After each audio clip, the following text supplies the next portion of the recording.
good morning. Maghatid kami kay Asher at magbabayad kami ng tuition fees kasi nagpadala sila ng tuition fee para sa month ng share 1. So magbabayad na rin kami para wala kaming utang. Mahirap kapag naipon yung tuition fee ni Asher, mas mabigat kasi. Kaya sabi ko kay Asis, bayaran na natin. Ayaw ko yung naiipon. Mabigat sa bulsa kapag naipon ang tuition fee ni Asher ng 3 buwan. Kaya sabi ko, every month ko babayaran. Kaya yan, pupunta tayo doon para magbayad. Ay, sama kami sa paghatid kay kuya namin. Para tamang-tama, pag uwi namin, tulog si Tonton. So ayun, pauwi na kami. Dadaan kami sa stationery at nagre-reklamo na ang isang bata. Hindi ko ba kasi alam kung talaga anong nangyari talaga sa sharpener niya. 1 box ang binili naming sharpener, wala na siyang sharpener. Wala kung saan niya pinaglalagay. Eraser din, wala nang eraser. Lapis. At saka yung notebook niya, nagre-reklamo siya sa notebook niya, wala na daw siyang notebook. Sabi niya ang nipis daw ng notebook niya, kaya bibilhan namin siya ng makapal. Ay, sus, bawat. At yun, nagulat ako, ay may sinend silang 13,000 na fees ni Ash. Sabi ko, ano yan, 13,000? Hostel for the month of share 1, sabi niya. Sabi ko, Asis, ano to Asis? Kasi 13,000 ba naman yung siningil? Di pumunta kami doon. Sabi ni Asis, ano yung 13,000 na sinend? Sabi nung lalaki, anong year, anong grade daw yung bata? Sabi ni Asis, grade 1. Sabi niya, ay sorry, mistake. Namali sila ng send. May mga estudyante pa lang nakatira sa school. Ayan, nandito tayo sa stationery. Ah, like that? Yes, that copy. How many? Ano? This 50. At the short side of the road. So it's wider the offside and chopped out. This one There is 80, protection this over there, so 50. they've just go This one through 50 for though. single. This 150, can I see? Ah, So This one 50 also. relatively expensive here now, but that's the one has got some good he's balls. using. Seen their boundary balls. This You one probably also need to good. get This out one. of the This game. one or this one? We will try this one. How Again, it is the nature of many T20 The photos cricket on is here? the best bowling pages? Huh? hit around. How many pages is this? Conceded 7 off the over so far. Two balls to come. Dylan on strike. This one, ano, tin.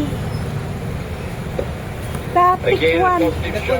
He's only early in One the more, innings. He's only going to get one there. They scored off both deliveries so far. What the page always now?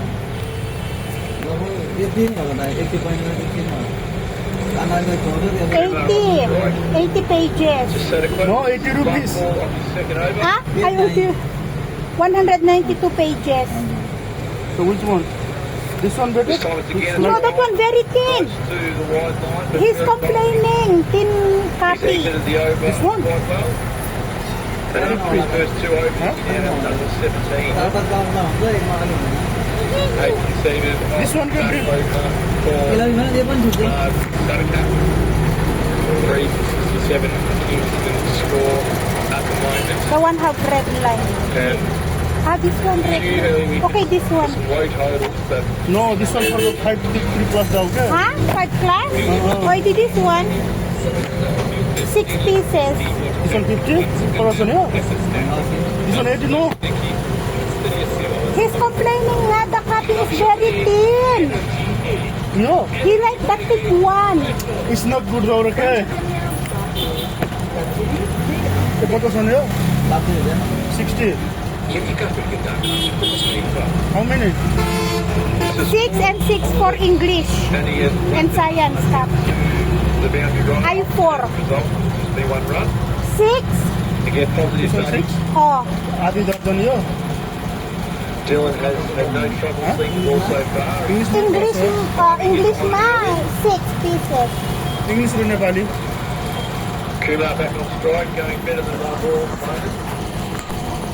magkaintindihan kung anong pinipili.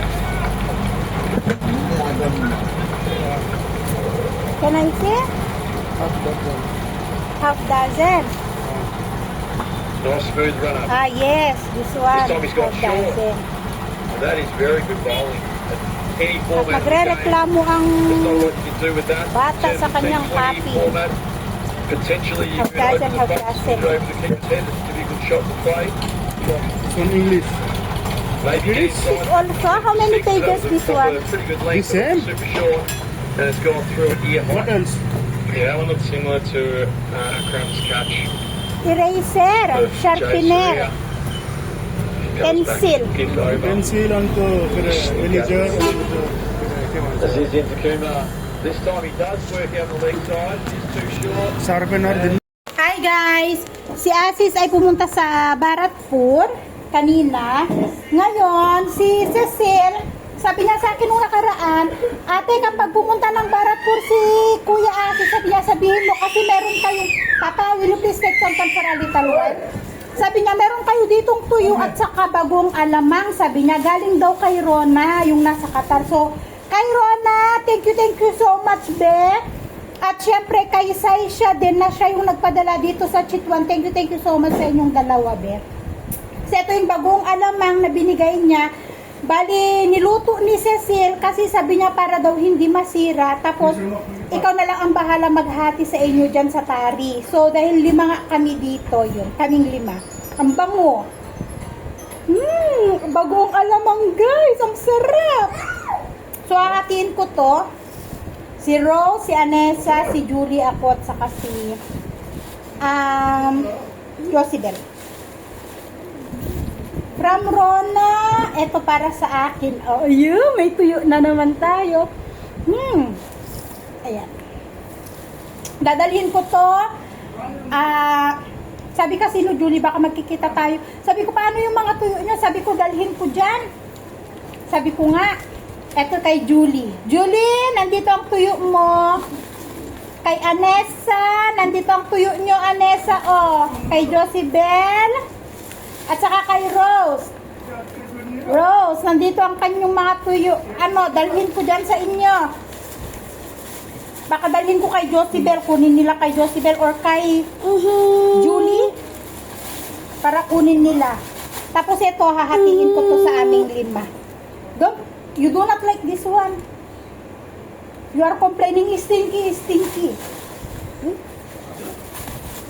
Yan, so dadalhin ko, sabi ko nga baka bukas, baka punta ako kay Julie bukas, dalhin ko itong mga tuyo nila. Pero i-message ko muna, i-message ko si Julie, dalhin ko itong mga tuyo nila doon at saka ito. Kasi luto na rin naman itong ang bango, itong bagong alamang, ang bango. Parang ang sarap niya sa kare-kare. Ayan. So, ayun guys. Tapos ang homework. Wala akong plastic. Tapos na ang homework ni Asher. At nanonood ng TV. At nag-aagawan sila ng TV ni Tonton. Di ko alam kung anong gagawin ko dito sa dalawa. Manonood si Asher. Gusto din niyang manood. Kapag wala naman si Asher at siya lang mag-isa, kapag gusto niyang manunood siya, tapos iiwanan din niya. Nakikipag-agawan siya kay Asher ng pinapanood. Asher, you give this to Ama. Ito yung kanin, binibigay namin kay Ama. Panis. Parang ibinibigay niya sa tao pagkain ng baboy. May tao na pumupunta dyan, nangongolekta ng ng mga tira-tirang pagkain.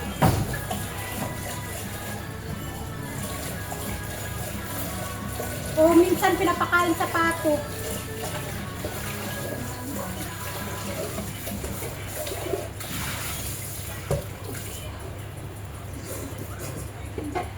Magluluto na ako ng kanin. Pero kahit pa paano, makakaluwag-luwag na ako. Tapos na si Asher sa homework niya. Minsan natatagalan kami sa homework niya sa sa pagsusulat. Minsan may homework si Asher na handwriting. Medyo mahaba yung pinapasulat nila, inaabot ng siyam-siyam si Asher. Doon kami natatagalan minsan. Kaya minsan inaabot kami na alas 7, 7:30, minsan alas 8, di pa siya tapos dahil sobrang haba ng sinusulat niya. Kaya kapag ganyan na may homework siyang handwriting, sabi ko last niyang gagawin. Para at least, yung mga ibang homework tapos niya na, sulat na lang. Eh nagkataon ngayon, walang homework na handwriting, nagkataon lang na sa Serofero at saka sa Nepali sa libro. Nasagutan na sa libro, itra-transfer na lang sa notebook. Parang ganun ang nangyari. Kaya medyo madali na lang yung work ni Asher. Ay, magsasaing muna ako. Para ang iisipin ko na lang mamaya, ulam. At least, may kanin na tayo. Ulam na lang mamaya. Parang nagbabalak yata si Asis na bumili ng baboy. Sabi niya parang gusto daw niya kumain ng baboy. Baka yun ang ulam kapag sinipag pumunta ng parsa. Kasi kagabi nag-fried chicken kami kagabi.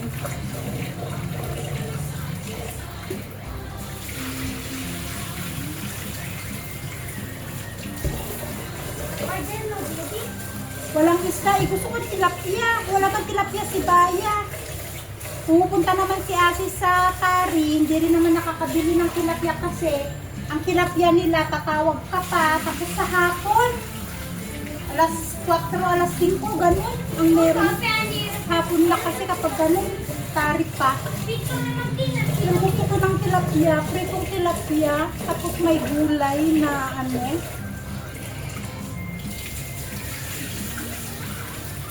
wala. Si Baya naman, wala naman siyang...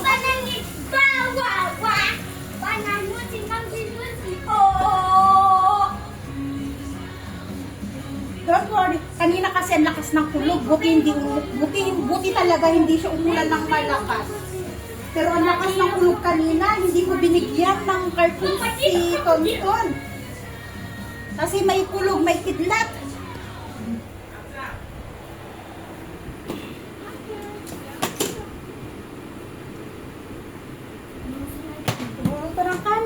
Ilalabas si Tonton. At nakipag-agawan siya ng TV kay Asher. So hanggang doon na lang yung ating video, guys. Salamat sa panunood. At good night. Sa mga makakapanood nito ng gabi, good night sa inyong lahat, guys. Yung mga makakapanood naman ng umaga, good morning sa ating lahat.